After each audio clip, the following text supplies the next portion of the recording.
3 hal tentang santri yang sering banyak orang dengar tapi nyatanya salah.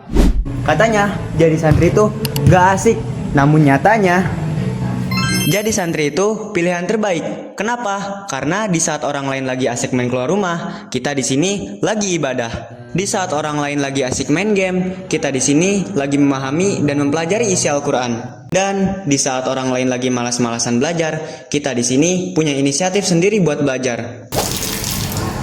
Katanya santri itu jorok, namun nyatanya santri itu bersih dan mandiri. Di sini kita belajar untuk merawat diri kita sendiri, mulai dari mencuci baju sendiri, menjemur baju sendiri, menyetrika baju sendiri, dan bahkan merapihkan baju sendiri. Katanya kalau jadi santri itu gaptek, ketinggalan informasi, nggak bisa teknologi, dan segala macam.